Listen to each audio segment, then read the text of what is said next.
Salut, bonsoir à tous. Vous me demandez à chaque fois de vous raconter mon histoire, mon expérience au Liban.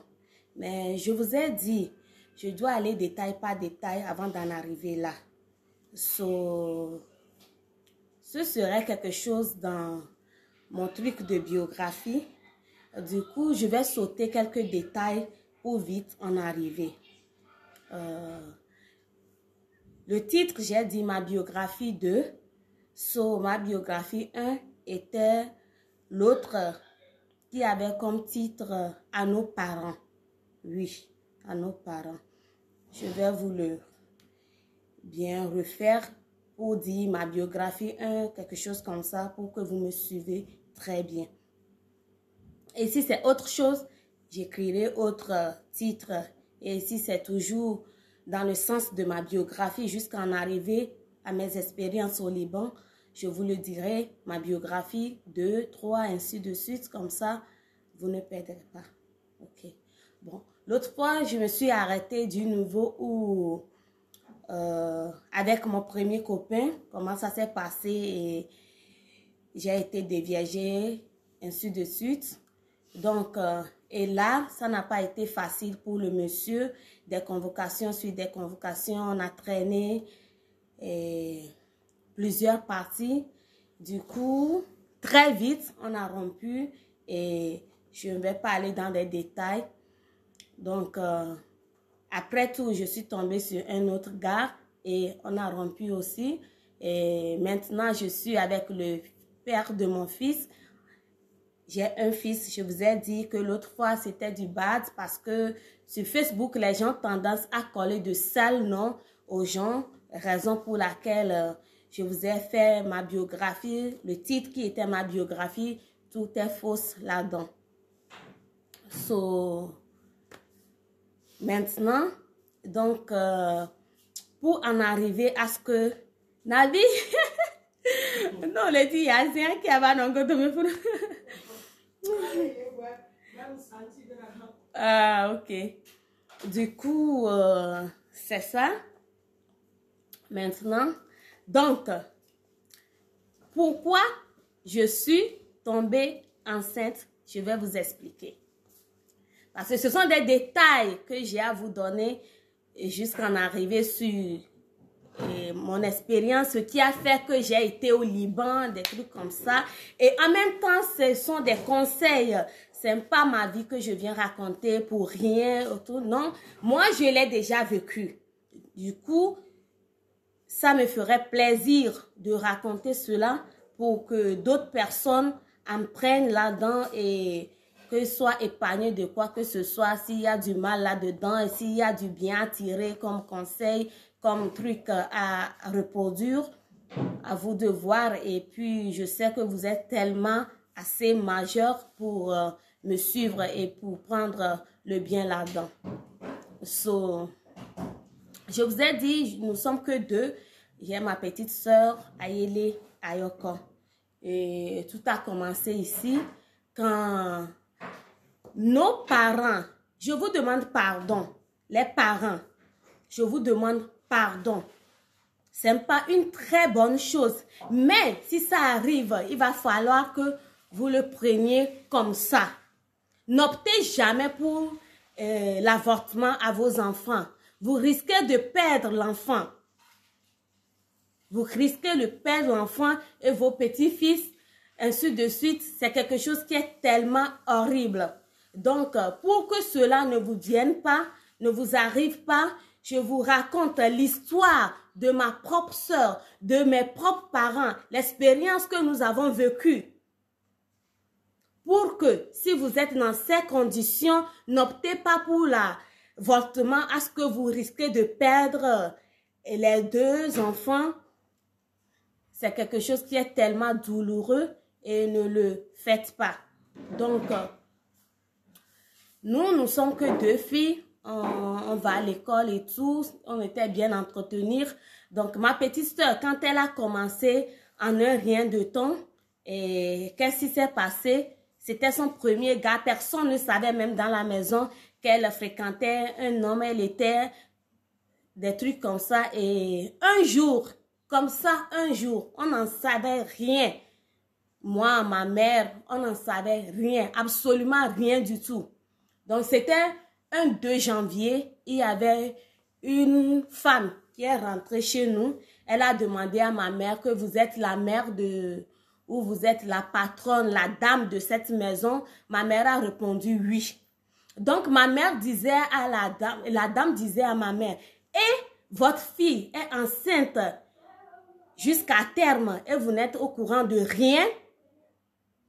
Ma mère a sursauté et elle m'a appelé. Aïe! Du coup, quand ma mère m'a appelé, je me disais intérieurement n'importe quoi. Quelle aïe! Je ne connais même pas cette femme. Je disais de la sorte intérieurement. Et la dame a dit non, pas aïe, ayoko. Ma mère a failli faire une crise parce que ma petite soeur est tellement petite. Elle avait que 15 ans. Elle avait que 15 ans. Et la dame a dit oui, ayoko, jusqu'à ce qu'elle ait à terme cette grossesse. C'est pas maintenant, elle n'est pas enceinte maintenant, qu'elle nous attendait. La dame disait à ma maman qu'elle attendait à ce qu'elle vienne la voir. Mais comme elle ne venait pas, elle a opté de venir la voir. Parce que ce serait mieux ainsi. Et l'autre, elle savait. Et en tout, ma petite soeur était enceinte de 6 mois apparemment. 5 à 6 mois apparemment. Et personne d'entre nous n'est au courant. Et ça a commencé comme ça. Ma mère était déprimée, elle se lamentait, elle pleurait, elle hurlait, elle râlait. Gauche, droite, des trucs comme ça. Donc, immédiatement, elle a contacté ses amis. C'est des trucs comme ça, quelques membres de la famille avec qui elle collabore bien, des trucs comme ça. Et après, qu'est-ce qui s'est passé? Il y a des amis qui l'ont conseillé de l'avorter, des amis, vous savez, comme toujours. Et nous avons une tante, une grande tante qui est sage-femme. Elle a dit non, non, non, non, non, avorter comment? Non, non, non, non, laisse tomber. Elle va tout de suite mettre au monde et puis rien. Elle serait tellement... Bon, la preuve, elle n'a rien même pour le moment, donc c'est pas grave. À 15 ans, elle peut accoucher, c'est pas grave, tu la laisses et puis moi je gère, elle va accoucher, c'est rien. C'est en ce moment que ma mère s'est temporisée et elle priait Jésus, Marie, Joseph, des trucs comme ça. On n'a rien senti et très vite, elle a accouché d'un mignon garçon. Le garçon qui vous a dansé l'autre fois, c'est le fils de ma petite sœur. Et c'était ça. C'était tellement mignon. Nous sommes que 2 filles. Il est venu tellement chou et il nous a tellement comblés. Bon, c'était difficile. C'était tellement, il y a des trucs par-ci, des paroles, des trucs, des pierres à jeter à la maman qui n'a pas été responsable, qui n'a pas su faire son travail, des trucs comme ça. Elle a beaucoup encaissé. La honte, quoi que ce soit, des trucs comme ça.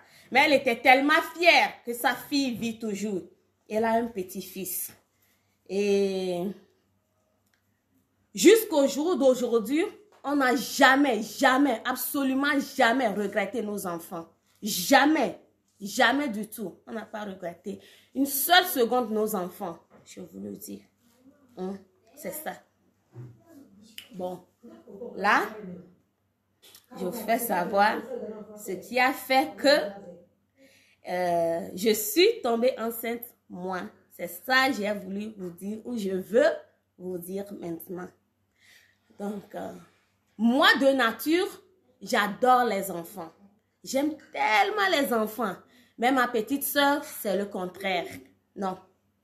Les enfants avec ma petite soeur, ça ne marche pas. Ça passe pas. Absolument pas. Même ses propres enfants, elle n'est pas trop fan. C'est ça. Mais moi, quel que soit le mien, pour les autres, n'importe quoi, j'adore les enfants. Parce que de la même manière dont mon fils m'est cher, c'est de cette même manière que l'autre est cher à ses parents. Raison pour laquelle j'apprécie énormément, j'adore les enfants. Du coup, je suis tellement contente et je me suis dit, ah, faut que moi aussi je mette au monde. Hey, il est tellement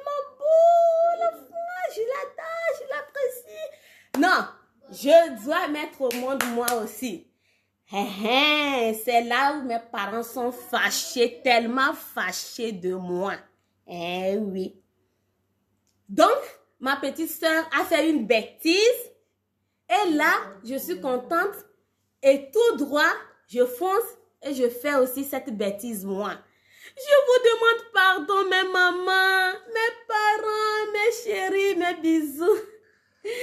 Je vous demande pardon. C'est ce qui s'est passé sur ma mère et mon père, je vous raconte. Le calvaire. Mais je vous dis qu'ils sont tellement fiers aujourd'hui et même pas aujourd'hui, depuis fort longtemps. Ils adorent nos enfants, ils n'ont pas de problème. Aujourd'hui, ma mère dit, je vous veux pas, je fais ci, c'est pour mes petites-filles, c'est pas pour vous, allez chercher pour vous, faites ci, faites ça. Donc, comme ça, tu nous as remplacés avec nos enfants. Et elle est tellement, tellement fière d'eux. Vous voyez? Donc, je leur dis, je disais à ma maman, c'est moi qui aime les enfants et comme ça, ma petite soeur est tombée enceinte et elle a mis au monde. Et moi, j'aime pas d'enfants.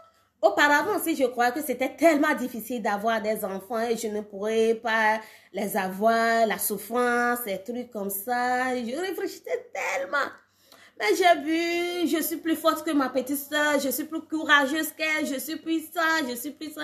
Et elle a pu le faire, donc c'est quelque chose qui n'est pas trop difficile, que je peux le faire moi aussi. Hein, donc, je me fonce. J'ai dit à mon copain, je veux tomber enceinte. Il a dit, quoi? Tu es sûre? Il a dit, si, je veux tomber enceinte. Bon. Au préalable, je prenais des pilules pour ne pas tomber enceinte. Je vous ai dit aussi dans l'autre direct que je prenais des pilules qui s'appelaient Confiance. Oui. Donc, je l'ai dit, je vais tomber enceinte. Bon, c'est quelqu'un, il a fini d'apprendre son métier et puis il est prêt à le faire du coup. Et il m'aime bien, donc il ne m'a pas dit non. Tout de suite, il a dit oui, je suis d'accord et puis on peut le faire. Je suis tellement contente.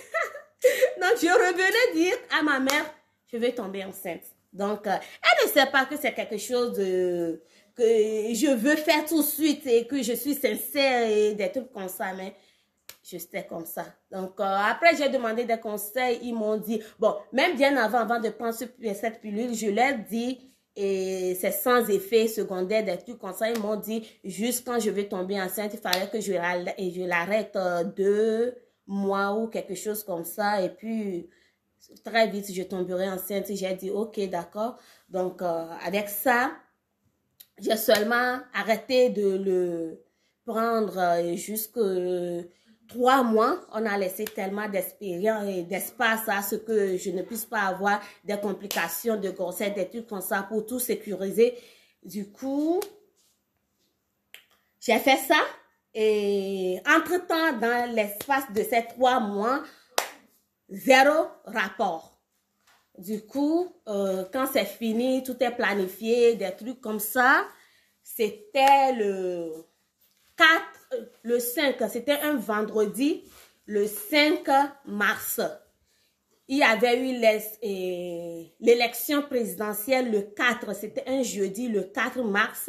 Et le 5, vendredi, le 5 mars, c'est ce jour que j'ai conçu mon fils, 2010. C'est ce jour que j'ai conçu mon fils. Du coup, on s'est rendu, on avait pris une piole, moi et mon chéri, quelque part d'autre, parce que vous savez, quand vous êtes ensemble, il y a toujours des parents qui disent non, non, faites pas ci, on veut pas, on veut des trucs comme ça. Surtout avec moi, mes parents ne sont jamais d'accord sur mes gardes. Et là, on a quitté, on n'a même pas quitté, nous sommes chez nos parents, mais on a loué une pièce ailleurs et on fait ce qui nous plaît. Quand on a le temps, on va là-bas et on revient comme si de rien n'était. C'est ça. Du coup, c'était la première fois que on allait se coucher là où on a loué et on était parti ce jour-là. Qu'est-ce qui s'est passé? Paraît-il qu'il fait la fontaine chez eux très vite. Et du coup, on ne savait même pas. On était parti et puis mon chéri était parti pour puiser de l'eau et il y a un homme à la maison. C'était son ami, c'était un peintre. Il a dit non, c'est déjà fermé, déjà à 19 h. Il ferme ici et c'est parti pour demain. On avait fait une salade à manger en main et puis on a mangé, on a acheté des pure water et tout. Donc on a pu manger, mais pour rincer nos corps et se coucher, il n'y avait pas d'eau. J'ai dit, bon, moi j'ai tellement chaud, je vous ai dit l'autre fois, j'ai tellement chaud et à chaque fois, si je suis nulle part, je suis à la maison, je ne fais que prendre une douche, des douches. Du coup, je lui ai dit, c'est impossible à ce que je dorme ici. Franchement, j'ai chaud, j'ai ci. Il m'a dit, on va laisser la porte ouverte, des trucs comme ça. Et l'objectif sur lequel on était là, c'était pour faire ça. Vous avez vu? Du coup, je lui ai dit, ok, maintenant c'est mort. On ne peut plus le faire parce que je ne peux pas dormir comme ça après ce tact et des trucs comme ça. Il m'a dit, non, tu sais quoi? Ok, attends, je vais demander. Mon ami, il va me donner de l'eau. Il est parti avec un grand cop.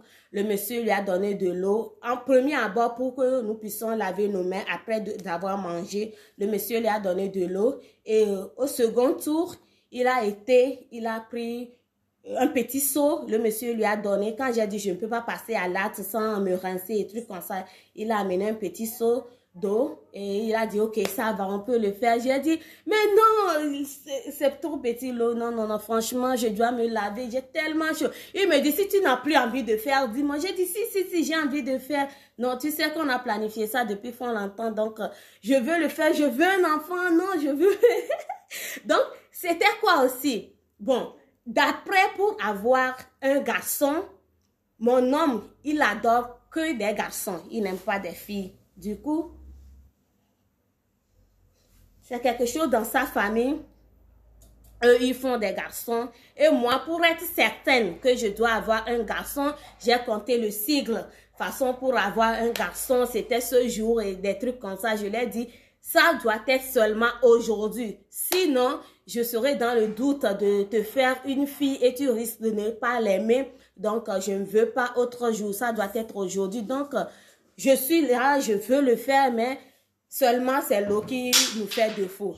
Il a dit, ok. Il a pris le seau. Il est reparti de nouveau chez son ami. Et l'ami, c'est un peintre. Il avait déjà des seaux avec d'eau chez lui. Il a seulement renversé un seau d'eau dans son seau et il a amené. Je lui ai dit, mais ton ami là, il ne sait pas dire non. Il ne sait pas dire non. On lui demande s'il donne. On va pour la première fois, la deuxième, la troisième fois. Il donne. Il ne sait pas dire non. Il a dit, ok, maintenant il y a l'eau. Tu veux ou tu ne veux pas? J'ai dit, si, je veux. Maintenant, quand il y a l'eau, je veux. Et puis, c'est fait.